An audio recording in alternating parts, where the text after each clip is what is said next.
Bonjour à tout le monde. Notre cours aujourd'hui s'intitule Suivi des transformations chimiques. On va traiter la deuxième partie du cours. Comme vous voyez ici, on a une réaction entre les carbonates de sodium et la solution d'acide chlorhydrique. Le gaz dégagé, c'est le CO2. Donc, ce manomètre nous permet de calculer la pression des CO2. Si on arrive à connaître la pression des CO2, on va automatiquement déterminer le nombre de moles de CO2. C'est l'avancement de la réaction. À l'aide de la formule que vous connaissez tous, la pression du CO2 fois le volume du CO2 égale à N CO2 fois RT. Le manomètre nous donne la pression de CO2 et à l'aide de cette formule, on peut connaître le N de CO2.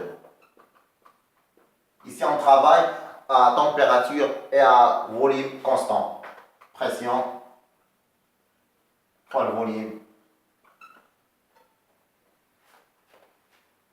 C'est bon? Donc, dans cette partie-là, on va essayer de répondre à plusieurs questions. La première question, c'est la détermination du nombre de moles de réactifs. C'est le CO3 de moins et le H3 au plus. Et après, on va chercher le réactif limitant pour dresser bien sûr le tableau d'avancement. On commence. Tout d'abord, on doit chercher la réaction, l'équation de la réaction. Donc, l'équation, c'est entre les ions CO3 de moins plus H3 au plus nous donne CO2 plus H2O. Tout d'abord, on doit équilibrer l'équation. Ici, 2 moins, plus, donc on doit multiplier par 2. Donc au niveau des charges, c'est bien, c'est équilibré. On passe aux hydrogènes. 2 fois 3, ça fait 6. C'est 3. Donc on doit multiplier par 3. 3 fois 2, ça fait 6. 2 fois 3, ça fait 6. C'est bon. Les atomes d'oxygène, 3 plus 2, ça fait 5. 2 plus 3, ça fait 5. Donc c'est bien équilibré. Cherchons d'abord le nombre de moles de CO3.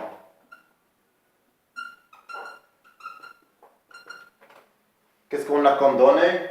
CO3, on a 1,3 g égal à petit m.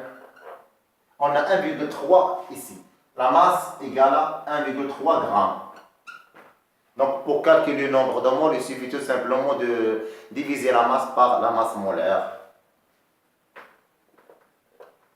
1,3 divisé par la masse molaire de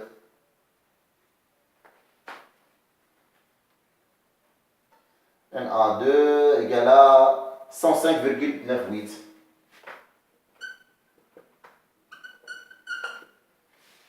Le nombre de, attention, le nombre de moles de Na2CO3 égale à nombre de moles CO3 de moins. Vous savez pourquoi? Parce que tout simplement, Na2CO3 nous donne Na plus CO3 de moins ici fois 2. Donc le nombre de moles de Na2 nous donne le nombre de moles de CO3 de moins. C'est bon?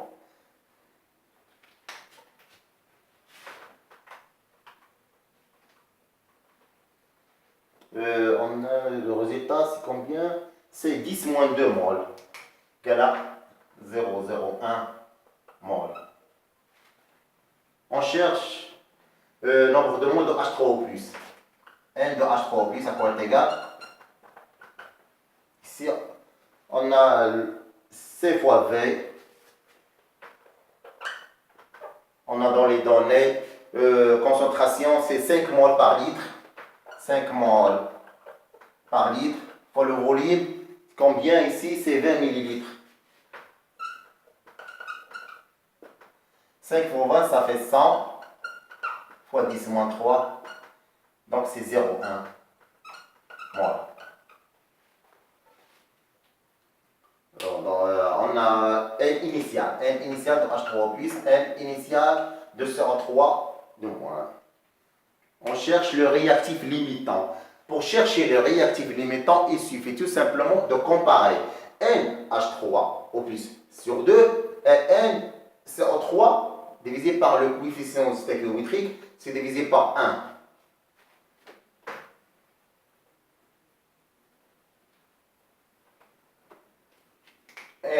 NI H3O plus sur 2 égale à 0,1 sur 2 égale à 0,05 mol.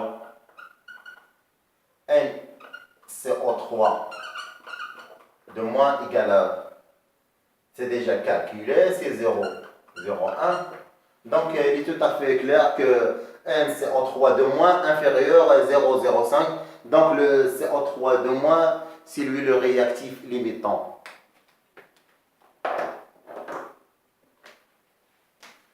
Le réactif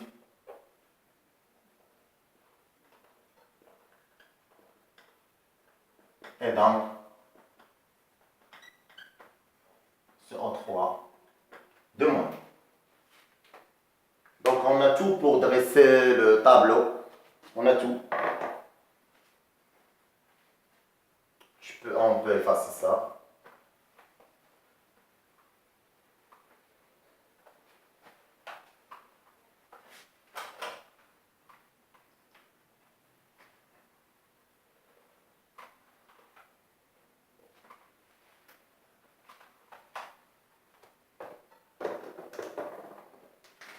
Donc CO3 de moins plus 2 fois H3O plus nous donne CO2 plus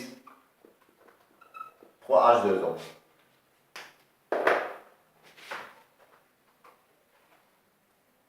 À T égale à 0, on a Ni, Na, N2, 0, 0. C'est bon? On ne va pas chercher le nombre de modes H2O puisque H2O c'est un solvant, il est en excès. Ce qui nous intéresse, c'est le nombre de moles de CO2, H3O+, et CO3 de moins. On a trouvé 10 moins 2 CO3 de moins, c'est 10 moins 2 moles. Ici, ATKCO0 égale à 10 moins 2 moles. Ici, H3O+, c'est 0,1. À taille quelconque, 10 moins 2 moins x. 0,1 moins 2x. Ici, c'est x en excès. À t final, 10 moins 2 moins x max. 0,1 moins 2x max. X max. Donc on a deux méthodes pour déterminer x max. Soit théoriquement, soit expérimentalement. Expérimentalement par la détermination de pression de CO2 dégagée. On a déjà trouvé le réactif limitant de CO3, CO3 de moins, donc X max égale à 10 moins 2 mol. Donc on peut calculer le nombre de moles de H3O+, N final. Donc N final de H3O+, égale à 0,1 moins 2 fois 10 moins 1 moins 10 moins 2 égale à 4 10 moins 2. C'est bon? X max égale à 10 moins 2. Donc on a tout fait. C'est bon? Tout est bien.